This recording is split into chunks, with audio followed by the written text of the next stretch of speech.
Alright, I don't like to do the thing where it's like, oh, we're just reading one article for an entire video, but we kinda have to do that here. Because Frank Saravalli, 2 days ago, published a piece about how the Oilers, the Stars, the Capitals are among 11 teams who are recording salary cap overages for 2024-2025. Essentially, what this means is this selection of 11 teams are going to get salary cap penalties. And this article goes out there and explains how. Now, it doesn't give the exact specifications as to what causes them. We're going to have to do our own investigative research to see where exactly the overages are coming from, but Saravalli's piece does indeed go over the how, which is why we are talking about this in this video today. This article will, of course, be linked in the description if you want to read this yourself. The NHL salary cap is set for its first significant increase since 2019, and a handful of teams were quite literally banking on it. That's because 11 teams, more than one-third of the league, already spent a chunk of next season's projected $4.3 million increase by exceeding this season's cap with bonus overage penalties. Now, what exactly does that mean? Well, let's go out there and read. Multiple teams are expected to carry over more than $2 million in cap penalties for the first time in the league's salary cap era, according to data tracked by Cap Friendly and confirmed by Daily Faceoff. Some of those overages were planned as a way to kick the can down the road in an already tight cap situation, like the Oilers signing Connor Brown and Corey Perry to bonus-laden contracts, projecting that the $1 billion pandemic debt would be paid off. The Oilers essentially pre-spent their increase this season.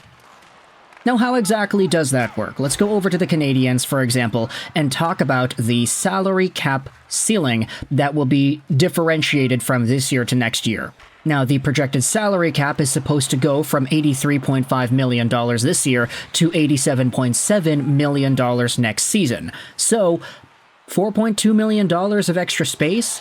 All these teams have that, and it seems like, according to Cap Friendly, a bunch of these teams are already pre-spending some of that extra money. Other teams had younger players hit entry-level performance bonuses that resulted in spillage. The penalty is even more painful for a non-playoff team like Minnesota, who are already carrying $14.7 million in other dead space into next year. There were close calls for bonuses too.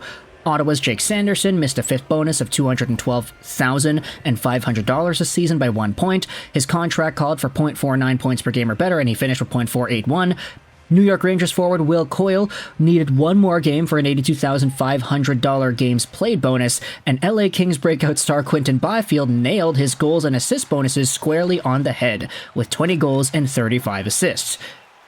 This is how exactly everything works. Bonus overages are a machination in the collective bargaining agreement that allows for teams to reward certain players, those on ELCs, those signing over 35 years of age, and those coming off a significant injury with attainable performance-based bonuses. So, games played, points, goals, points per game, etc., etc. They do not apply to the cap at the time the contracts are signed, but only once they are attained. If a team finishes the season with salary cap space, the bonuses attained are subtracted from that excess cushion. If a team finishes with zero cap space, it is applied as a carryover bonus overage into the following season. Essentially, an extra penalty. Carryover bonus overages are critical calculations because they effectively reduce the amount that penalized teams can spend the following year. The salary cap ceiling is projected to increase 5% to $87.7 million, as called for in the Memorandum of Understanding. Thanks to our friends at Cap Friendly who did the hard work digging into contract details and crunching the numbers, here are the 13 teams that have overage cap penalties for next year, 2024-2025. You have the Edmonton Oilers, the Dallas Stars, the Capitals, the LA Kings, the Devils, the Montreal Canadiens, the Ottawa Senators, New York Rangers, Minnesota Wild, Philadelphia Flyers, Boston Bruins, and in parentheses here, the Panthers and the Hurricanes. Now, going over to some of these numbers here, the Montreal Canadiens, for example, have a $1.0225 million cap overage penalty for next season. And if you go over to the Canadiens and their cap-friendly page, we could try to figure out where exactly this is coming from. We're going over onto the signing bonuses and performance bonuses part of the piece here.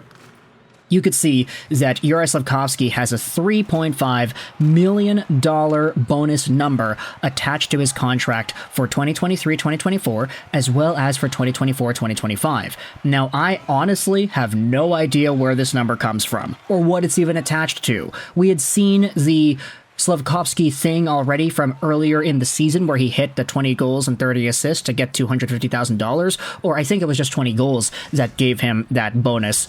But a lot of these guys do have regular signing bonuses. A few extra guys have performance bonuses too. Like, for example, Lane Hudson, who has a listed performance bonus of $750,000 for 2024-2025. Again, I did not figure out where exactly the bonus is coming from, what caused him to get it in the first place, but it is listed here. Same thing could be said for Caden Gooley, who has a $420,000 bonus for this year and for next year based on the performance clauses that are within his contract. So the Montreal Canadiens do have a few guys here that are already getting a little bit of extra dough, or at least probably could be getting some extra dough, and this extra money will be applied to the Canadiens' cap for next year. It would limit the amount of money they're able to spend. For the Edmonton Oilers, they have a lot more guys that have similar situations attached to them. Let's go over to Edmonton here and look at performance bonuses. You've got $650,000 tied up in Dylan Holloway, which you could say probably had something to do with games played or points or whatever. Connor Brown, $3.225 million. Corey Perry, $325,000. That's a lot of money over there. Then if you go over to these other teams, let's skip over to the Kings because they just played off against the Oilers yesterday and they won.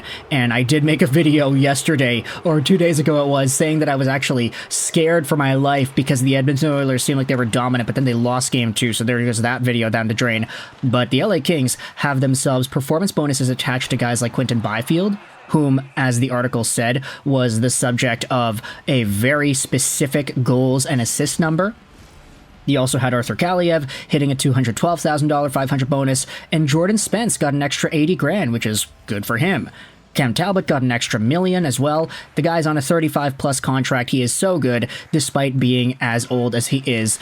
So when it comes to these teams, there are a bunch of them that have salary cap bonuses attached to their cap for next year, which results in penalized money that they're not allowed to spend.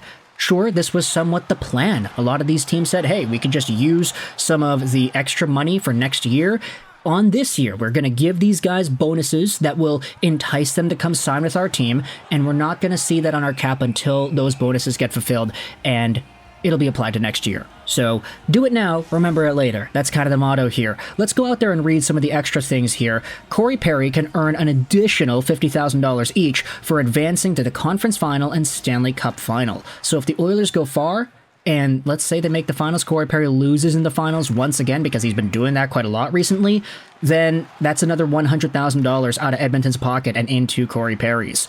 New York's Jonathan Quick can earn an additional $25,000 if the Rangers win the Stanley Cup. Marco Rossi can earn an additional $212,500 for being voted to the All-Rookie team. Boston's Milan Lucic can earn an additional $200,000 if the Bruins win the Stanley Cup, which is kind of funny because he's not even a part of the team anymore. Yeah. Lots of stuff happened in the news with Lucic. Let's save that for another video. Florida's Kyle Okposo can earn an additional $500,000 if the Panthers win the Cup. Carolina's Jackson Blake can earn an additional $57,500 if he plays a total of 20 games this season, including the Stanley Cup Playoffs. The Canes finished the season with $7,050 in cap space. Neither Carolina nor Florida will have an overage penalty if those things do not come to fruition, which is why there is an asterisk here. There is indeed a list of effective salary cap space for the rest of these teams heading into next season, and this is all taking into account other situations like dead cap, LTIR, so we'll see what happens when these teams take this money into next season and beyond, but most teams are listed at the $87,700,000 mark because of their salary cap. I mean, some teams have guys they bought out, so it's a little bit different, but either way, this seems to be the salary cap mumbo-jumbo overage penalties that we are seeing out of these teams right here. Let me know your thoughts in the comments section below about each of these teams and the ones in particular that we had talked about. The Oilers have $3-something million in overage penalties that they'll have to pay for next year. The Canadiens have $1 million. The Kings have $1.8. There's a lot of money over here that is already being spent for next season now. Let me know your thoughts in the comment section below about the NHL's salary cap overage penalty and how it works. If you have any ideas that you wanted to toss out there, comment section is your floor. Article will be linked in the description if you want to go ahead and read this yourself. I hope you enjoyed this video. And bye.